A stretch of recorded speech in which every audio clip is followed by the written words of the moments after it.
Now let me set something straight.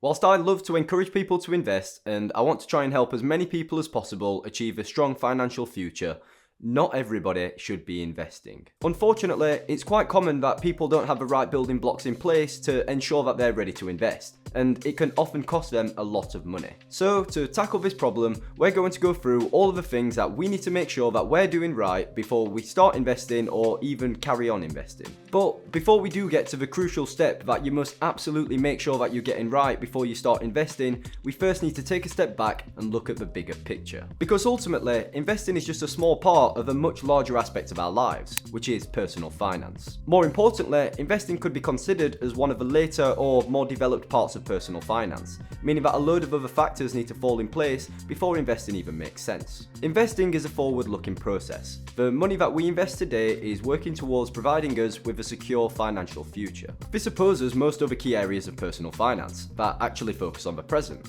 the now. And we need to make sure that these building blocks are securely in place before we dive headfirst into the world of investing. The perfect place to start when examining our own personal finances, regardless of how much money we have, how many assets, how much debt, it's all irrelevant.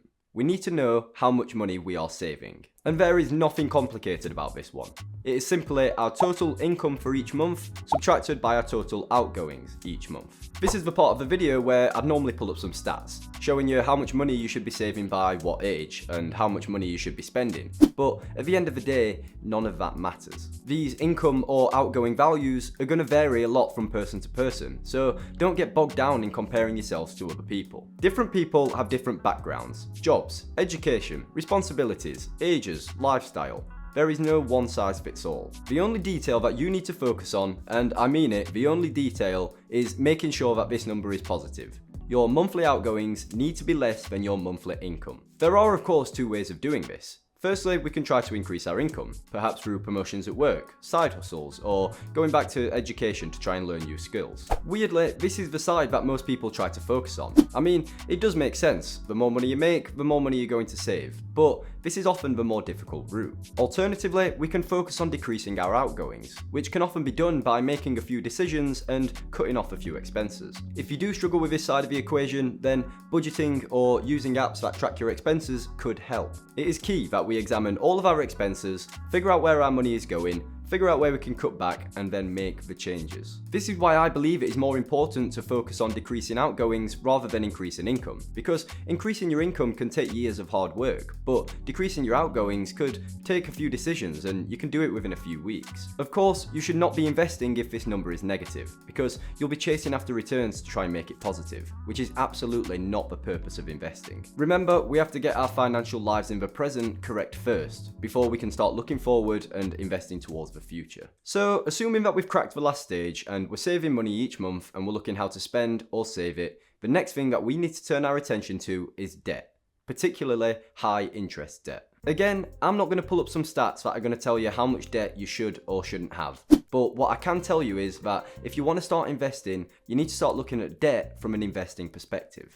This data shows that since 1871, the S&P 500 has had inflation-adjusted annualized returns of around 7% per year. A few months back, we also discussed this data from Vanguard, in which their forecasts show that the 10-year future expected returns for the stock market are decreasing. Whilst reading one of their recent articles, I saw that they claim that their economists expect UK shares to return between 4.6 and 6.6%, and for global ex-UK shares to return between 2.8 and 4.8% per year over the next decade. So perhaps it would be wise to assume an investing return of somewhere between 5 to 6% per year if we have to be realistic. Now, let's assume that we have some credit card debt. Call it £2,000, and the annual percentage rate or APR of a loan is 20%. So every year, if your debt isn't paid off, it's going to grow by 20%. So for your net worth, that's a 20% drag in the wrong direction. If you were to instead focus on spending your money on investments, it is reasonable to expect that your investments are going to return the 6% that we just said earlier. So instead of putting our money towards debt, which is increasing by 20% each year, we're going to try and spend it on investments, which are going to grow by 6% each year. This is still a 14% growth in the wrong direction. It is massively important that we focus on paying off high interest debts first, as they're going to be dragging our returns in the wrong direction if they're left unattended. It'd be like trying to fill a bucket of water that's got a hole in the bottom of it. but the water's flooding out of the bottom way quicker than the amount that you're filling it up by. So focus on paying off any debts that have an APR of above 5%, because these run the risk of actually outgrowing your investments. Of course, some debts such as student loans that have unique payback requirements or mortgages which generally have lower interest rates should probably be ignored. I'd recommend by listing all of your high interest debts and then ranking them in order of their APR. Then start paying off the debt with the highest APR first, as these are going to be causing the most damage. Once that's done, tick it off and move on to the next debt. Depending on your circumstances, I understand that this is going to be a long and difficult process, but it is an absolute necessity before you start investing. Not only will it allow a much healthier growth of your investment portfolio, it's also going to give you a lot more financial freedom. All of your income becomes yours. You're going to have less outgoings in the form of interest payments, and you're going to have more money set aside ready to invest. Maybe I don't need to say this, but investing should absolutely not be seen as a way to try and pay off debts. By doing this, you're going to reinforce poor habits that are going to be similar to gambling. I'll say it again, it is so important to make sure that you get your finances sorted in the present before looking forward to the future. So let's say that we've started saving money each month, we've paid off all of our high interest debts, surely now we are ready to start investing. Unfortunately not. We still need to build a backbone. We need an airbag to cushion us should anything unexpected happen in our financial lives.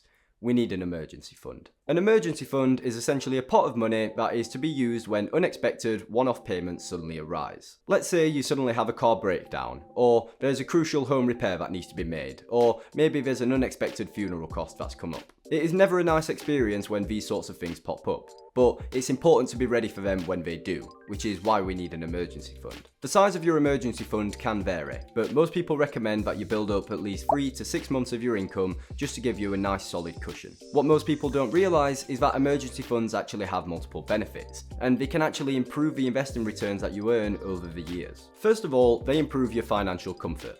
There is nothing like having a bunch of cash sat there ready to save you when one of these unexpected expenses pops up. Also, if you do have a cushion there in the form of an emergency fund, you will never have to worry about how much money you can invest in a particular month in case something pops up. This is going to make the investing process much more automatic, and it will improve the consistency of your investing. But perhaps more importantly, having an emergency fund means that you will never have to sell out of an investing position to try and cover one of these expenses. Let's say that you did not have an emergency fund, and one of these expenses suddenly popped up, and you needed £1,000 to pay for it. Of course, you could sell from your investments, but what if the markets are down, say, 20% from your initial investment? As the markets are down, you'll need to sell more of your shares to make up that £1,000. And also, by selling those shares, you're going to be locking in the losses instead of allowing the markets to bounce back. Ultimately, we don't want to ever be touching our investments until we reach the goal that we're actually aiming for and we're ready to draw down. This graph from Vanguard shows how investor returns trails fund returns, and you can bet that emergency funds play a key role in this data.